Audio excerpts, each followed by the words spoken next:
मैं चाहूँगी इस वीडियो को आप पूरा देखिए और समझिए कि नैनीताल के नाम पर क्या चल रहा है। पुलिस के लोग थे वो क्या कर रहे थे वहाँ पे, प्रशासन क्या कर रहा था वहाँ का, उत्तराखंड की सरकार क्या कर रही थी वहाँ पे। कल इतने व्यापारियों को मार दिया, कहाँ थी पुलिस फोर्स? थाने के अंदर एक सब इंस्पेक्टर पर हमला हो रहा है सिर्फ इसलिए कि उसके नेम पे उसका नाम, तो पुलिस को भी हिंदू मुसलमान में देखा जाएगा। तो अगर पुलिस सुरक्षित नहीं है तो तब फिर कोई सुरक्षित नहीं है। कि हमें पहचानना होगा कि ये हाई कोर्ट और सुप्रीम कोर्ट के जज कौन है। ये सब वो नेहरूवियन ब्राह्मण है। नमस्कार दोस्तों, उत्तराखंड नैनीताल में एक बहुत संगीन मामला चल रहा है जिसमें कहा जा रहा है मोहम्मद उस्मान उसने 12 साल की बच्ची के साथ दुष्कर्म किया। अब ये मैटर क्या है, ये जांच पुलिस करेगी, कोर्ट करेगा, लेकिन कुछ लोग इसके चलते हिंदू मुस्लिम कर रहे हैं।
आरोपी होता है, वो ना हिंदू होता है ना मुस्लिम होता है, वो किसी धर्म से बिलोंग नहीं करता, वो सिर्फ एक मुजरिम होता है और उसको सजा हमारा संविधान देगा, हमारा कानून देगा, हमारी न्यायपालिका देगी।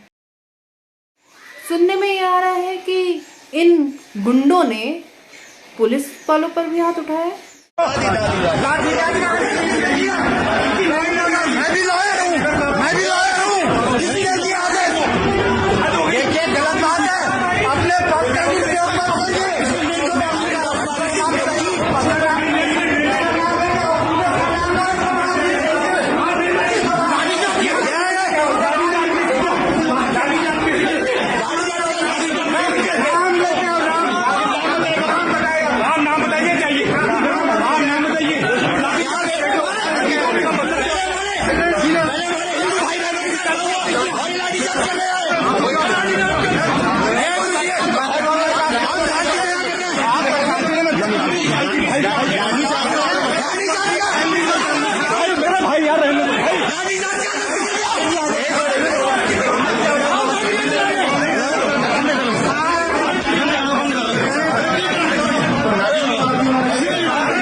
अब मेरी समझ में नहीं आ रहा कि ये क्यों हो रहा है।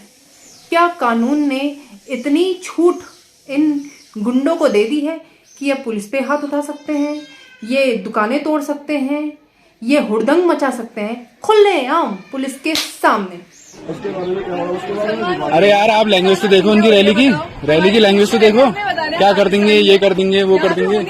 पुलिस ऑफिसर व्यापार मंडल अध्यक्ष के आगे वो ऐसे चंगलियों की तरह चिल्ला के डरे। कल इतने व्यापारियों को मार दिया, कहाँ थी पुलिस फोर्स? इसलिए खोली हुई हमने दुकान है, चलो व्यापारियों के साथ खड़ा होना है।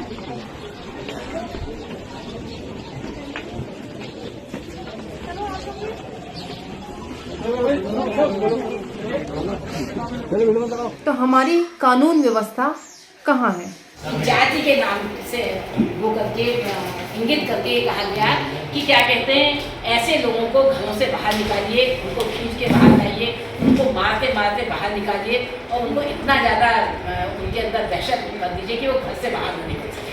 मुसलमानों को तो हम बाद में देखें, सारे हिंदू इकट्ठे हो, हाँ सारे हिंदू इकट्ठे हों, जितने भी सनातनी हैं वो इकट्ठे हों, ऐसे हिंदुओं को पीछे और इनके अंदर इतनी दहशत फैला दी कि घर से निकलना भूल गए। और ऐसे लोगों के लिए कहा गया जिन्होंने इस राज्य को बनाया है, वो महिलाएं जिन्होंने उत्तराखंड आंदोलन में मुजफ्फरनगर कांड जैसी दहशत को सहा है, ऐसी महिलाओं के नाम उनकी जाति को इंगित कर ऐसे आंदोलनकारी साथी जो विभिन्न संगठनों के साथ जुड़े हुए रहे हैं, जो जनता के मुद्दों पे लगातार उत्तराखंड को बेहतर बनाने की लड़ाई जो लड़ते रहे हैं, कैसा हमारा राज्य होगा, कैसे यहाँ के लोग हैं जो हमेशा इंसानियत की बात करते रहे, ऐसे लोगों को इंगित करके जिस तरह से उस व्यक्ति ने लिखा, उसको लेकर फिर लगातार हम लोग एसएसपी से भी मिलते रहे हैं। हमने कल जिलाधिकारी को भी ज्ञापन दिया है और आज हम लोगों ने विभिन्न जन संगठनों की बैठक यहाँ पे बुलाई थी इसी मुद्दे को लेकर, और उसी को लेकर हम लोग यहाँ पे बैठे हैं। ये वाली बात है और हम लोगों ने बहुत कुछ तय किया है उस पर। आज जो कुछ चीज़ें तय हुई हैं, सारे लोगों ने जो जिस तरह का माहौल उत्तराखंड के अंदर चल रहा है, एक अशांति का वातावरण पैदा किया जा रहा है, जाति के नाम पे, धर्म के नाम पे, समुदाय के नाम पर, जो एक दूसरों को एक दूसरे से अलग करने की जो पूरी बातचीत हुई है। आप लोगों ने नैनीताल के वीडियो देखे होंगे, किस तरीके से हमारा निशाना होना चाहिए अपराधी जिसने बलात्कार किया है। आपने देखा होगा जब अंकिता का मामला रहा हो, चाहे निर्भया का मामला रहा हो, तो हम लोगों ने हमेशा हत्यारे की बात की है, हमने उसको फांसी देने की बात की है, उसको उस लड़की को कैसे न्याय मिले जो जिसके साथ इस तरह का कृत्य किया गया है, और कैसे जो कृत्य करने वाला व्यक्ति है उसको कैसे सजा दी जाए। हमारा हमेशा से आंदोलनकारियों का या जो जनता के बीच में रहने वाले एक सामाजिक लोग होते हैं, सामाजिक समुदाय होता है, उसका किस तरह का नजरिया होता है, ये बात हमेशा से हम लोगों ने ध्यान में दी है। लेकिन नैनीताल में जब कांड होता है, एक मुस्लिम व्यक्ति के द्वारा एक 14-15 साल की लड़की के साथ बलात्कार की घटना सामने आती है, लेकिन अभी ये नहीं पता है कि क्या हुआ है, कैसा हुआ है, लेकिन हम भी उस लड़की के साथ हैं, हम भी उसको न्याय दिलाने की बात कर रहे हैं। तमाम जन संगठन जितने यहाँ पे बैठे, हम भी नैनीताल में अगर ये अपराध होता है तो उस अपराधी की कोई जाति नहीं होती है, उसका कोई संप्रदाय नहीं होता है, वो किसी क्षेत्र विशेष का नहीं होता, वो केवल अपराधी होता है। हम उस अपराधी को के लिए हम ये मांग करते हैं, सरकार से भी मांग करते हैं, वहाँ के पुलिस प्रशासन से मांग करते हैं कि तत्काल उसको गिरफ्तार किया जाए और उस लड़की को न्याय दिया जाए। ये मांग पूरे उत्तराखंड की जनमानस की, लेकिन ये नहीं कि आप उस मांग को तो रख दें दरकिनार और नारे लगाए हिंदू मुसलमान के, आप मुसलमानों की दुकानें तोड़ दें। ये किसने दिया उनको, ये अधिकार किसने दिया उन आम आदमियों को? और सरकार और वहाँ पे खड़े हुए जितने पुलिस के लोग थे वो क्या कर रहे थे वहाँ पे? प्रशासन क्या कर रहा था वहाँ का? उत्तराखंड की सरकार क्या कर रही थी वहाँ पे?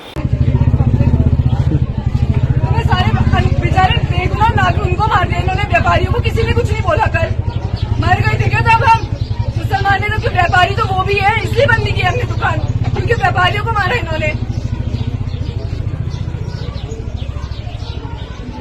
और उसके बाद महिला है उसकी बात कर रहे हैं और दूसरों की औरत के लिए देखो। उस लड़की के बारे में तो बात करो आप लोग, जिसका रेप हुआ है, किसके बारे में बात कर रहे हो? और उसके बाद लैंग्वेज देखो इनकी रैली की, लैंग्वेज देखो ना। देखते हुए जा रहे हैं यहाँ पे लेडीज के सामने, तुमसे सेफ है हम?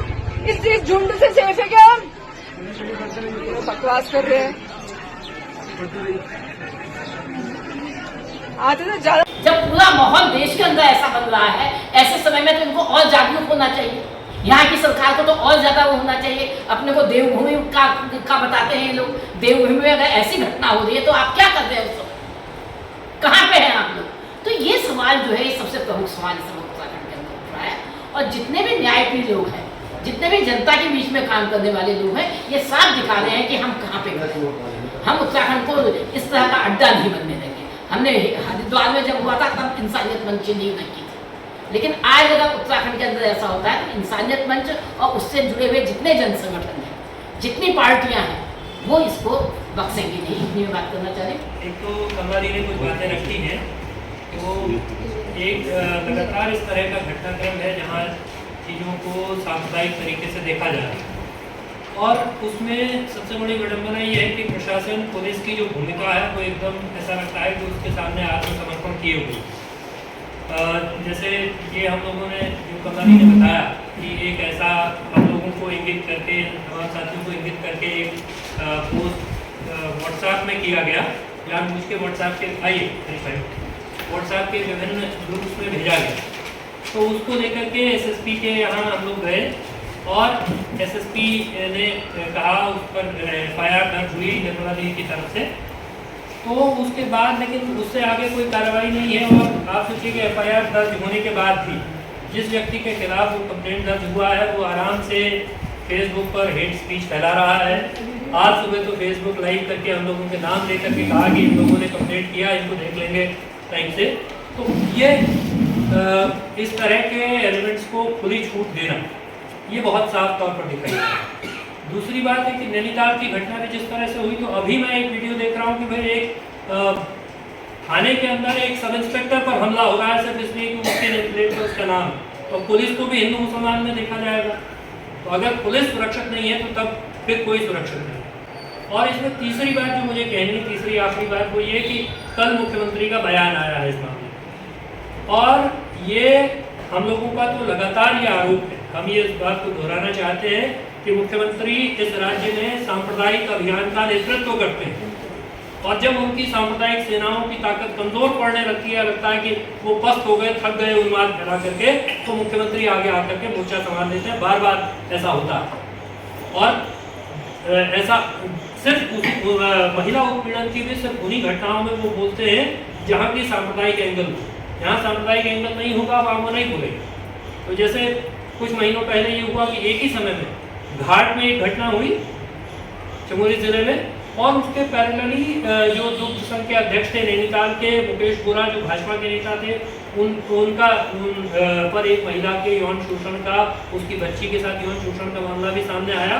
तो मुख्यमंत्री ने उस मामले में चुप्पी बरती, घाट वाले में बरता, क्योंकि वहाँ हिंदू मुसलमान करना संभव था। तो या इसी बीच में अभी जौनसार के इलाके में एक प्राइमरी शिक्षक के खिलाफ एक बच्ची के साथ दुराचार का मामला सामने आया, एक युवती के साथ, और उस मामले में आराम से लोग शिकायत करते रहे, आरोपी खुदा घूमता रहा। उस शिक्षक के खिलाफ तो ये भी आरोप है कि वो पहले इस तरह की घटनाएं कर चुका है और वो पंचायत के माध्यम से पैसा दे करके इस तरह के मामले सेटल कराने का हैबिचुअल ऑफेंडर है। वहाँ जो शिकायतकर्ताओं ने शिकायत दी, उस शिकायत में लिखा हुआ है कि वो बंधुआ मजदूरी कराता है, लेकिन पुलिस ने उसके बावजूद जो FIR दर्ज की है उसमें बंधुआ मजदूरी नहीं है ना। तो एक दो पहलू इस मामले में होते हैं कि लगातार एक तो बच्चियों, महिलाओं पर यौन हिंसा की घटनाएं, उनके खिलाफ हिंसा की घटनाएं लगातार बढ़ रही हैं इस प्रदेश के भीतर, ये एक पहलू है। और दूसरा है कि ऐसी घटनाओं का सांप्रदायिक लाभ उठाने की कोशिश, और इसलिए वही घटनाएं सिर्फ चर्चा में आ पाती हैं जिनमें सांप्रदायिक एंगल होता है, वो सरकार को सूट करती हैं। तो ये निंदनीय है। आज लगभग 50 लोग इस हॉल में एकत्रित हुए और 3 घंटे उनकी वार्तालाप हुई, जिसमें मुख्य रूप से ये निर्णय हुआ कि इस राज्य में शांति चाहने वाले बहुत लोग हैं, लेकिन सहमे हुए। इसलिए ये निर्णय हुआ कि उनकी शक्ति को बाहर निकालना है और शांति का एक मुहिम इस पूरे राज्य में हमने छेड़ना है। वो मुहिम कैसे होगा, उसकी क्या क्या पद्धति होगी, उस पर काफ़ी विचार और विमर्श हुआ। एक बात जो दोहराने लायक है वो ये है जो इंद्रेश भाई ने अभी कहा कि पुलिस के बीच भी हिंदू मुसलमान की दूरी खड़ी करने का प्रयास हो रहा है सांप्रदायिक ताकतों से, लेकिन वो वहाँ तक सीमित नहीं है। आज इनके पास बयान आया है जिसमें ये भी लिखा है कि हमें पहचानना होगा कि ये हाई कोर्ट और सुप्रीम कोर्ट के जज कौन है, ये सब वो नेहरूवियन ब्राह्मण हैं। तो इस तरह से पूरी जो देश की प्रशासनिक शासन संवैधानिक तंत्र है उसको बिगाड़ने का खेल हो रहा है। तो इस सब के खिलाफ हम लोग मुहिम चलाएंगे और बड़ी मेहनत से सब लोगों ने ये तय किया है कि हम मेहनत से इस पे काम करेंगे। हमारी मुख्य चिंता ये है कि प्रदेश एक लोकतांत्रिक तरीके से चुनी हुई सरकार जिस तरीके से सांप्रदायिक ध्रुवीकरण को एजेंडा बना के अपने की सत्ता को मजबूत करने का प्रयास कर रही है, वो शर्मनाक और निंदनीय। तमाम चिन्हित लोग हैं जो इस प्रदेश के अंदर नफरत फैला रहे हैं, घृणा फैला रहे हैं, अल्पसंख्यकों को निशाना बना रहे हैं। लेकिन सत्ता के संरक्षण के कारण प्रशासन और पुलिस उनको जानबूझकर अनदेखा करता है। ये एक पूरे हमारे लोकतांत्रिक व्यवस्था पर एक बड़ा सवालिया निशान है। मुख्यमंत्री जी बड़ी बड़ी बातें करते हैं, लेकिन जिस तरीके का माहौल उनके आंखों के सामने बिगड़ रहा है, उसको धृतराष्ट्र की तरीके से अनदेखा करने का जो प्रयास चल रहा है, वो दिखा रहा है कि उनका मुख्य उद्देश्य यही है कि बुनियादी सवाल जो इस प्रदेश के अंदर लगातार गहराते जा रहे हैं, चाहे बेरोजगारी का सवाल हो, पलायन का सवाल हो, दूसरे संकट हो, उससे ध्यान भटका कर इस आधार पर सांप्रदायिक ध्रुवीकरण के आधार पर अपनी सत्ता को किसी तरीके से आगे चलाया जाए। लेकिन जो जनतांत्रिक शक्तियां हैं, जो जन्मादि शक्तियां हैं, जो मेहनतकश मजदूर और किसान हैं, वो ये मानते हैं कि इस प्रदेश के हित में और इस प्रदेश की विरासत रही है जनसंघर्षों से राज्य का निर्माण हुआ। वो किसी कृपा से नहीं हुआ। भाजपा कांग्रेस तमाम शहादतें, ये प्रतीक है, ये जो तमाम शहादतों का, इसलिए ये विरासत है इस उत्तराखंड के अंदर कि वो इस तरीके के अन्याय का प्रतिरोध व्यापक स्तर पर जो भी ताकत होगी उसके द्वारा हम करेंगे और विश्वास करते हैं, जनता से भी अपील करते हैं कि उनके घृणा के एजेंडे को डिफीट करें, परास्त करें और एक लोकतांत्रिक रास्ते पर आए। अब पूरे प्रदेश का हालात ही ऐसा है कि अल्पसंख्यकों को टारगेट किया जा रहा है और उसके लिए अलग अलग तरीके इस्तेमाल किए जा रहे हैं। अल्पसंख्यकों के विषय में अगर मैं बात करूँ इस समुदाय की, तो आर्थिक रीति से भी सामाजिक रीति से भी टारगेट किया जा रहा है। अभी तक जो लोग घर में प्रार्थना करते थे डरे सहमे, वो तो बंद करा दी गई है, पर जो चर्च है, ऐतिहासिक चर्च है, चक्राता के ऐतिहासिक चर्च के विषय में बताना चाहूँगा, 18वीं सदी का चर्च है और अभी वहाँ पर भी स्पेशल फ्रंटियर फोर्स के लोगों को खड़ा कर दिया गया कि भैया आप जो है चर्च जाने वालों को चर्च नहीं जाने देंगे।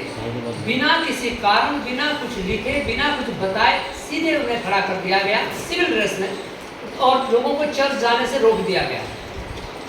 उनका प्रयास यही है कि भाई किसी ना किसी तरीके से लोगों में जो है एक उन्माद पैदा करा जाए। ये इसलिए नहीं कि उनकी समस्या चर्च है या चर्च के थोड़े से लोग हैं, ये इसलिए कि जौनसार बावल की जो जनमानस है उनके बीच एक नफरत का माहौल पैदा किया जाए, क्योंकि बहुत ही शांतिपूर्ण माहौल में जीने वाले लोग हैं। एक ऐसी जनजाति है जो सबको समानता से देखती है और प्यार करने वाले लोग हैं, उनके बीच भी जहर घोलने का एक प्रयास है। तो इसी क्रम में जैसा अभी तक मुझसे पहले वक्ताओं ने बताया, नैनीताल की घटना पर बताया गया हो, गढ़वाल में अभी जो घटना हुई और जौनसार में भी अभी जो घटना हुई जिसके बारे में जोशी करके एक व्यक्ति के बारे में बताया गया, तो इस तरह की घटनाएं, इन सारे घटनाओं के प्रति सरकार जागरूक रीति से कार्य नहीं कर रही है। प्रशासन को जिस रीति से काम करना चाहिए नहीं कर रहा है। तो ऐसा लगता है कि कठपुतली के रूप में प्रशासन जो है चल रहा है, पुलिस प्रशासन खास करके।